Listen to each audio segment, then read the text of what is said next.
there a more influential lawyer in the country than me right now? I actually had that thought, and I feel sort of cocky about it and weirdly arrogant, but at the same time, it's hard to...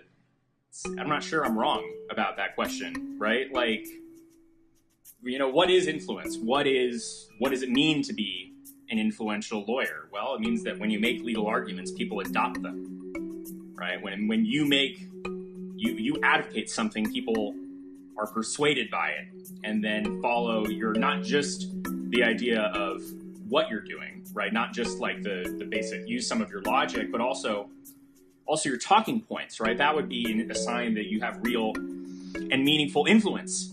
So the fascinating thing that I think is really interesting. Oh man, I just reinstalled my Twitter app. I deleted Twitter this morning off my phone so I could have a peaceful day. Just reinstalled it, and now it's dinging at me, really annoying. So the really interesting thing is, if you saw it, I mean, President Trump just vetoed the National Emergency Declaration, and Bill Barr, the Attorney General of the United States, a very experienced man, Bill Barr got up and said that the emergency declaration was clearly lawful, that he had the statutory authority to do it, and that, and that the key point is that the first thing that we've used national emergencies in places like Burundi, which, if you actually read the original thread that I wrote back on January 6th of this year, more than 2 months ago, after the president floated the idea of a national emergency declaration, you will see that I discussed the Burundi declaration as the primary example of how national emergency power had been used in the past for things that were not clearly national security threats to the United States. So,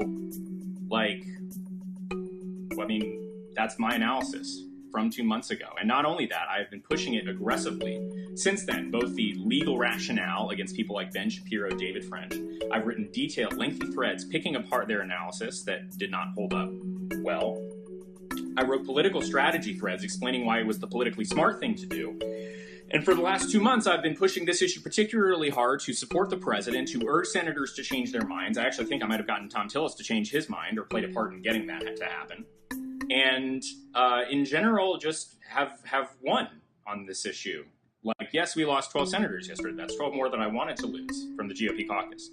But we got a Trump veto, as I said, would be necessary. And it's going to pass.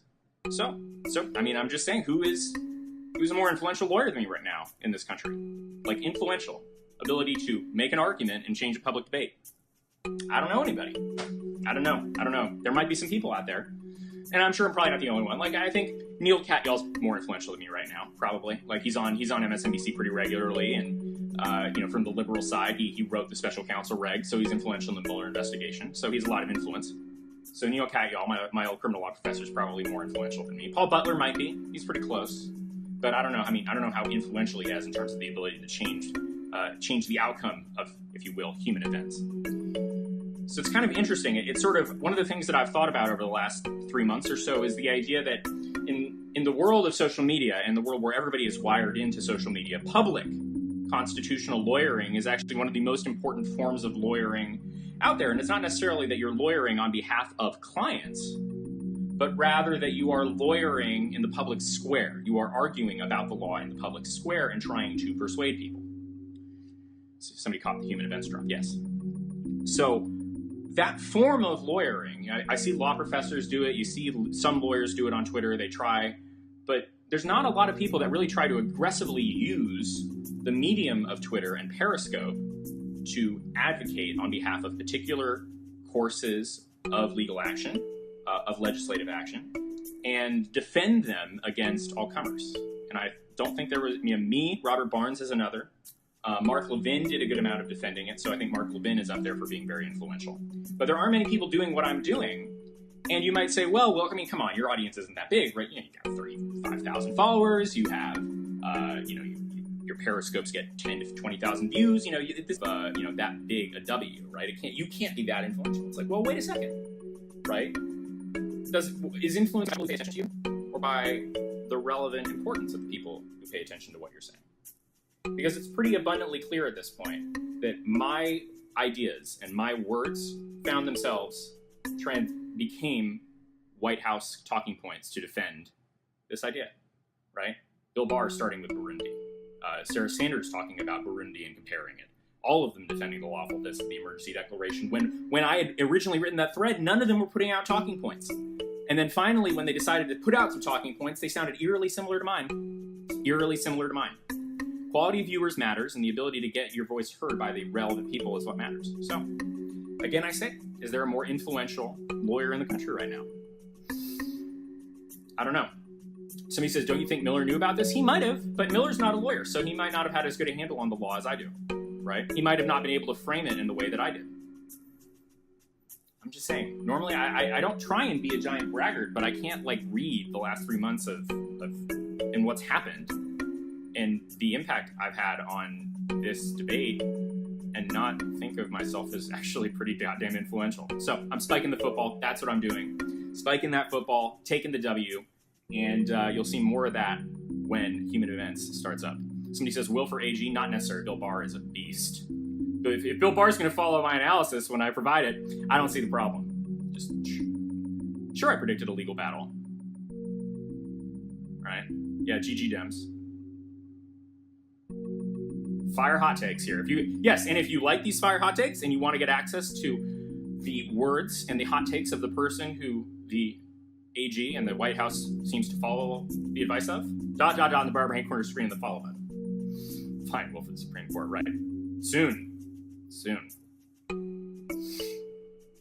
Right, I should do that. That should be in my bio now. Influenced.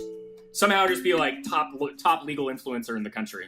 most influential lawyer, self-declared most influential lawyer in the country. How long will the funding be tied up in court? I don't know. It's not clear who is standing. That's another point. That's still going to come back around, is the idea that somebody has to find that. Yeah, I mean, when people talk about what does it mean to be an influencer, somebody says, oh, with 300 viewers, I don't think so.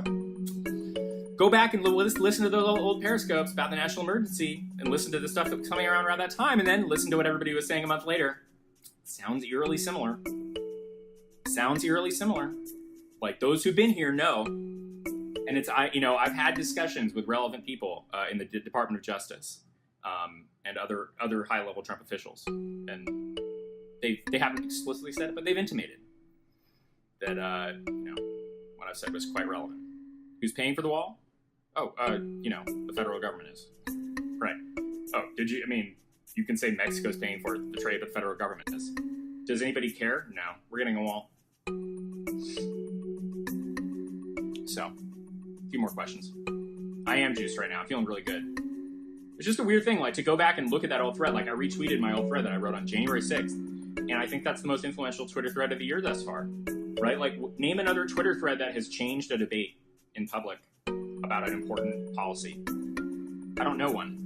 Right? The national emergency debate, it was not obvious what was going to happen there. It was not obvious that Trump would declare it. It wasn't obvious that Republicans would support him. And that thread is the foundation of almost all the analysis that I've seen. Right? Like, name a more influential Twitter thread written this year. Name a more consequential Twitter thread written this year. So, kind of an interesting question. Anyway, I don't want to keep belaboring it. Somebody says, the courts are going to deny you your wall. I don't think so, buddy. You need to find a plaintiff withstanding. So I wouldn't be too worried. Anyway, that's what I got for you. Thank you for watching. Hope you enjoyed it.